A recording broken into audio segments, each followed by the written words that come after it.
whole atmosphere just above the settlement is darkened with an immense number of albatross mingled with the smaller tribes, which are continually hovering over, either going to be to the ocean or returning home. At the same time, a crowd of penguins are to be observed, some passing to and fro in the narrow alleys, and some marching with the military strut so peculiar to them around the general promenade ground which encircles the rookery.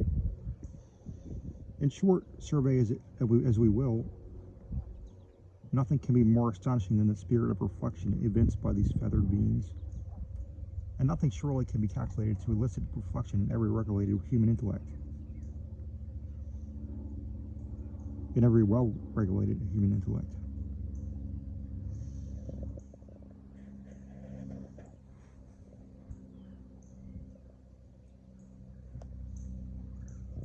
On the morning after our arrival in Christmas Harbor, the chief mate, Mr. Patterson, took the boats, and although it was somewhat early in the season, went in search of the seal, leaving the captain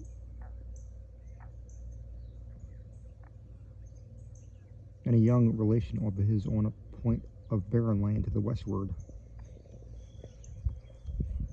they having some business, whose nature I could not ascertain, to transact in the interior of the island. Captain Guy took with him a bottle in which was a sealed letter, and made his way from the point on which he was set on shore toward one of the highest peaks in the place. It is probable that his design was to leave the letter on that height for some vessel of which he expected to come after him. As soon as we lost sight of him, we proceeded, Peters and myself being in the mate's boat, on our cruise around the coast looking for seal. In this business we were occupied about 3 weeks, examining with great care every nook and corner not only of Kerguelen's land, but of the several small islands in the vicinity. Our labors, however, were not crowned with any important success. We saw a great many fur seal, but they were exceedingly shy, and with the greatest exertions, we could only procure 350 skins in all. Sea elephants were abundant, especially on the western coast of the mainland, but of these we killed only 20, and with great difficulty.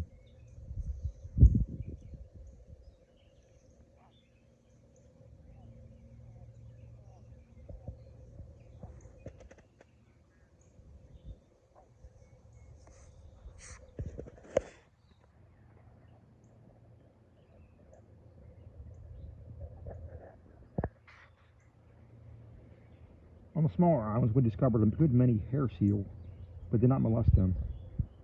We returned to the schooner on the 11th, where we found Captain Guy and his nephew, who gave a very bad account of the interior, representing it as one of the most dreary and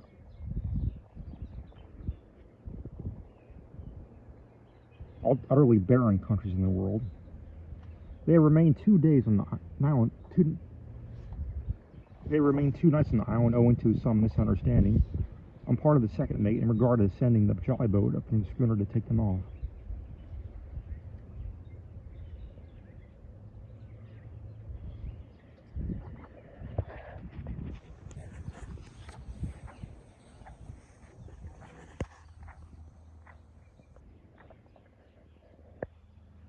On the 12th, we made sail from Christmas Harbor, retracing our way to the westward and leaving Marion's Island on one of Crozet's groups on the larboard. We afterward passed Prince Edward's Island, leaving it also on our left. Then steering more to the northward, made in 15 days the islands of Tristan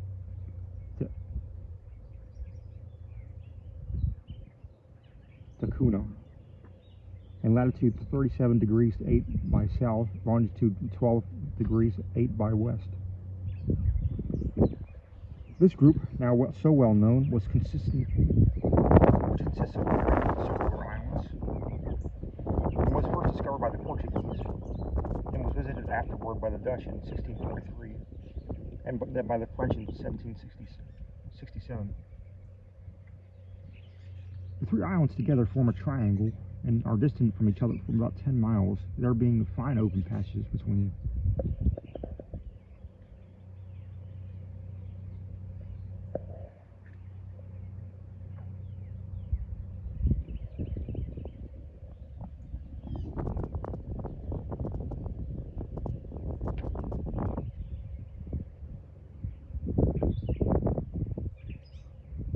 land in all of them is very high, especially in Tristan da Cunha, properly so called. This is the largest of the group, being 15 miles in circumference, and so elevated it can be seen in clear weather at the distance of 80 or 90 miles. A part of the land towards the north rises more than 1,000 feet perpendicularly from the sea. A tableland of this height extends back nearly to the center of the island, and from this tableland arises a lofty cone like that of Tenerife.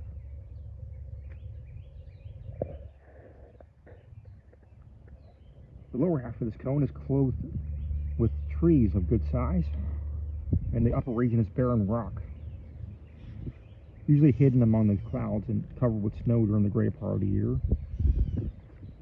There are no shoals or other dangers about the island, and the shores being remarkably bold and the water deep. On the northwestern coast is a bay with a beach of black sand, where landing with boats can be easily effected, provided there be a southerly wind.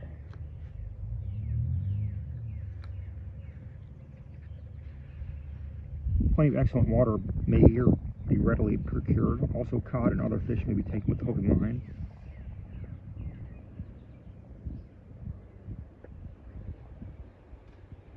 The next island, in point of size and being most westerly of the group, is that of the Inaccessible.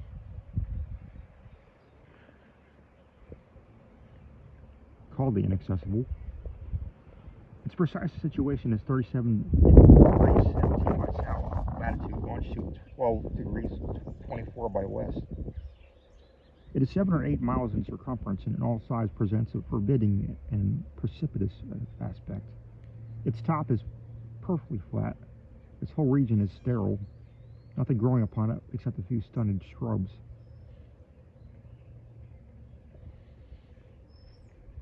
Nightingale Island is the smallest and most southerly, is in latitude 37 degrees 26 by south, longitude 12 degrees 12 by west. Off its southern extremity is a high ledge of rocky islets, a few also of similar appearance as seen to the northeast. The ground is irregular and sterile, and a deep valley partially separates it. The shores of these islands abound in the proper season with sea lions, sea elephants, the hared and fur seal, together with a great variety of oceanic birds. Whales are also plenty in their vicinity, owing to the ease with which these various animals were here formerly taken. The group has been much visited since this discovery. The Dutch and the French are frequented as an early period. In 1790, Captain Patton of the ship industry of Philadelphia made Tristan da Cunha, where he remained 7 months from August 1790 to April 1791 for the purpose of collecting sealskins. In this time he gathered no less than 5,600, and he says that he would have had no difficulty in loading a large ship of oil in 3 weeks.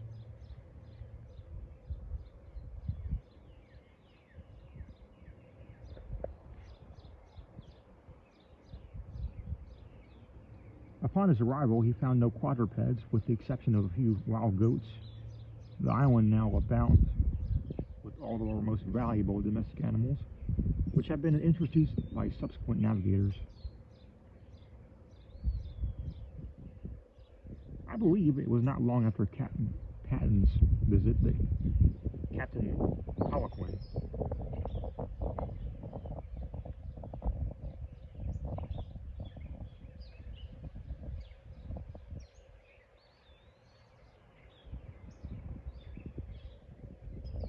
or Colquhoun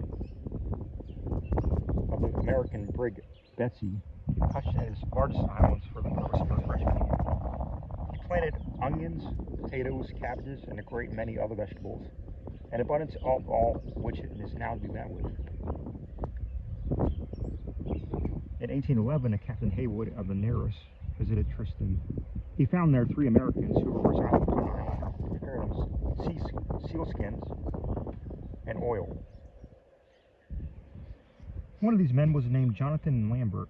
and he called himself the sovereign of the country. He had cleared and cultivated about 60 acres of land, and he turned his attention to raising the coffee plant and sugar cane, with which he had been furnished by the American minister at Rio de Janeiro.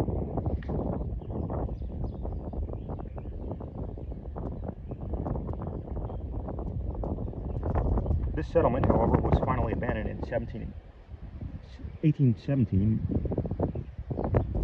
The islands were taken possession of by the British government, who sent a detachment for that purpose from the Cape of Good Hope.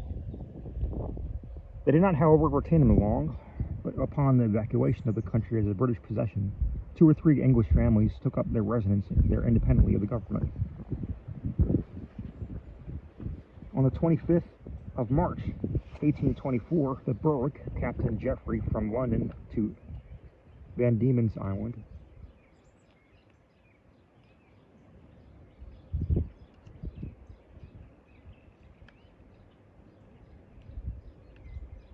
Van Diemen's Land, arrived at the place, where they found an Englishman of the name Glass, formerly of the corporal of the British artillery.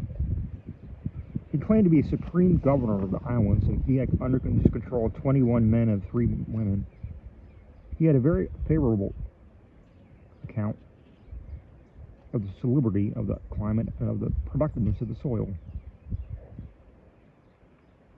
The population occupied themselves chiefly in collecting sealskins and sea elephant oil, with which they traded to the Cape of Good Hope. Glass owning a small schooner. At the period of our arrival, the governor was still a resident, but his little community had multiplied, there being 56 persons upon Tristan. But his little community had, besides a smaller settlement of 7 on Nightingale Island. We had no difficulty in procuring almost every kind of refreshment which we required: sheep, hogs, bullocks, rabbits, poultry, goats, fish in great variety, and vegetables were abundant. Having come to anchor close with the large island in 18 fathoms, we took all we wanted on board very conveniently. Captain Guy also purchased of Glass 500 sealskins and some ivory. We remained here a week, during which the prevailing winds from the north and westward, and the weather somewhat hazy.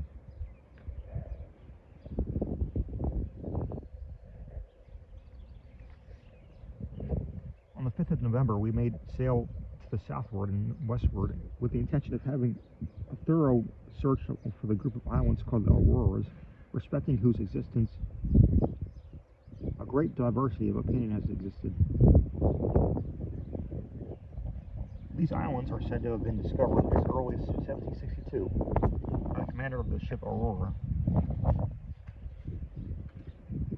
In 1790, Captain Manuel de Oyarvido in the ship Princess, belonging to the Royal Philippine Company, sailed, as he asserts, directly among them. In 1794, the Spanish corvette Atrevida went with the determination of ascertaining their precise situation in a paper published by the Royal Hydrographical Society of Madrid in the year 1809. The following language is used respecting this expedition.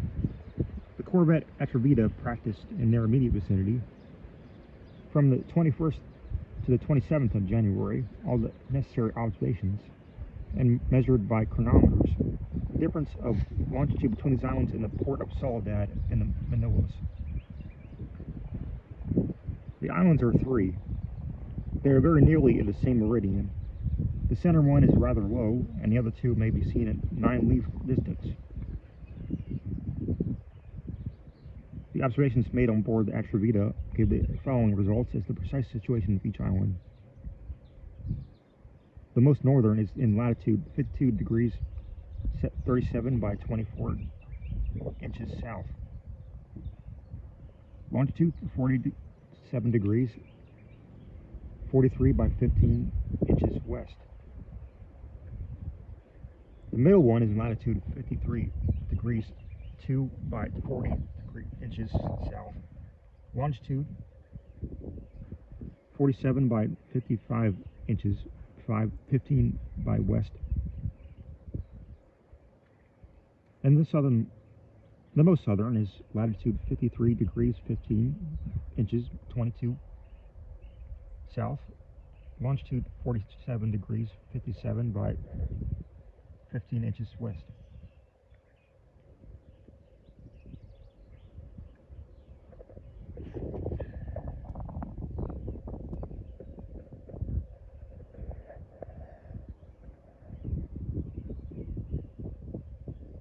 On the 27th of January, 1820, Captain James Weddell of the British Navy sailed from Staten Land, also in search of the auroras. He reports that having made the most diligent search and passed not only immediately over the spots indicated by the commander of the Attribita, but in every direction throughout the vicinity of these spots, he could discover no indication of land.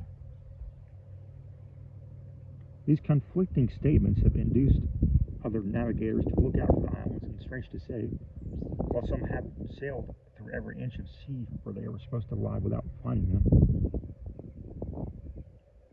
there have been not a few who declare positively that they have seen them. They'd even been close with their shores. It was Captain Guy's intention to make every exertion within his power to settle the question so oddly in dispute. We kept on our course between the south and west with variable weather until the 20th of the month, when we found ourselves on debated ground,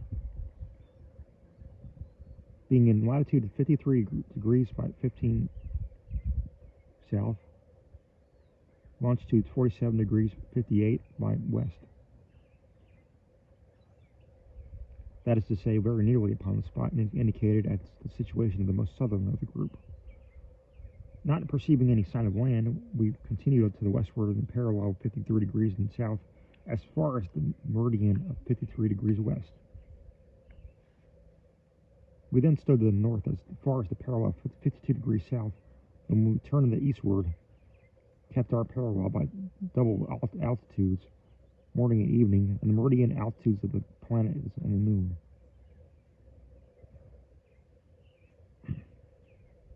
Having thus gone eastwardly to the meridian of the western coast of Georgia, we kept that meridian until we were in the latitude from which we set out. We then took diagonally courses throughout the whole extent of the sea circumscribed, keeping a lookout constantly at the masthead, and repeating our examination with the greatest care for a period of 3 weeks, during which the weather was remarkably pleasant and fair, with no haze whatsoever. Of course, we were thoroughly satisfied that whatever islands might have existed in the vicinity at any former period, no vestige of them remain at the present day. Since my return home, I find that the same ground was traced over with equal care in 1822 by Captain Johnson of the American schooner Henry, and by Captain Morrell and the American schooner Wasp, in both cases with the same result as in our own.